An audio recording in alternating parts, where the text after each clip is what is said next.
वैसे तो सुभाष बिहारी को किसी परिचय की जरूरत नहीं है, क्योंकि इन दलितों वंचितों का नेता कहा जाता है और ये दलित वंचित और महिलाओं पर अत्याचार के खिलाफ भारतीय शोषित सेना के माध्यम से हमेशा आवाज उठाते आ रहे हैं। वहीं आपको बताते चले कि सुभाष बिहारी दलित सेना में भी दिल्ली प्रदेश अध्यक्ष के रूप में भी दिल्ली में काम किया है।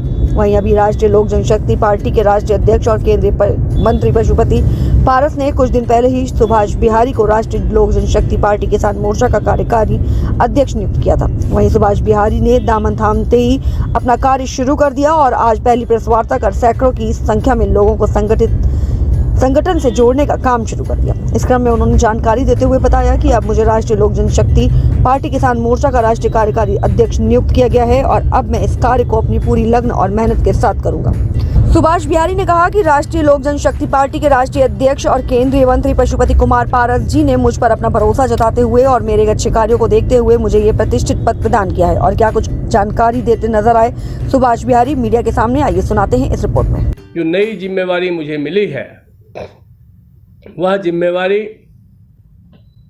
24 जनवरी 2024 को जननायक कर्पूरी ठाकुर जी की जयंती वाले दिन मिला है। 23 तारीख को नेताजी सुभाष चंद्र बोस की जयंती एवं मेरा भी जन्मदिन था। 24 को जिम्मेवारी मिलने के बाद मेरे राष्ट्रीय अध्यक्ष गुप्तेश्वर राय जी से हमारी बातचीत नहीं हो पाई थी, संगठन का हम समीक्षा नहीं कर पाए थे, जिसके कारण मैं प्रेस वार्ता करके अपने साथियों को संदेश देने में विलम्ब रहा। गुप्तेश्वर राय जी से बातचीत हमारी 3 फरवरी को हुई है। साथ ही हमने संगठन की कुछ समीक्षा किया। कल हमारे बहुत से साथी जो अलग अलग संगठन के साथ किसान हित में, जनहित में संघर्ष कर रहे थे, वो हमारे नेता माननीय पशुपति कुमार पारस जी के विचारों में आस्था और विश्वास रखते हुए हमारे राष्ट्रीय लोक जनशक्ति पार्टी किसान मोर्चा से जुड़ने का उन्होंने विचार रखा। उनके विचार का सम्मान करते हुए उनको संगठन से जोड़ने का कार्य किया है। साथ ही हम 10 फरवरी को बिहार के दौरे पे जा रहे हैं। चुनाव का भी माहौल है, हम संगठन का भी समीक्षा करेंगे।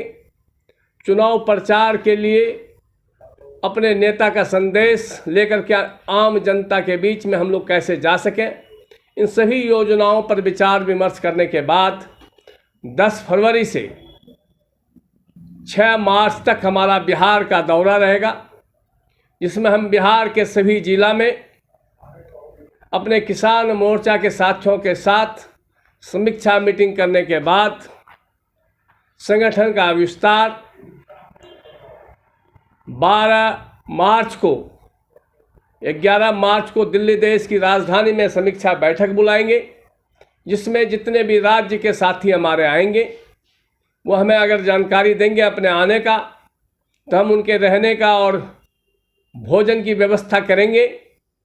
साथ ही 12 मार्च को हमारा विस्तार महासम्मेलन होगा, जिसमें कई अलग अलग राज्य के हमारे पुराने साथी या अलग संगठनों में काम करने वाले साथी, सभी नए पुराने साथियों का लेकर के संगठन का विस्तार मैं करूंगा।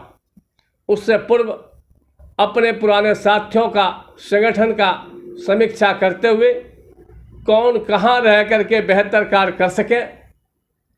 संगठन सर्वोपरि है। हमारे नेता का जो संदेश और आदेश है वो सर्वोपरि है।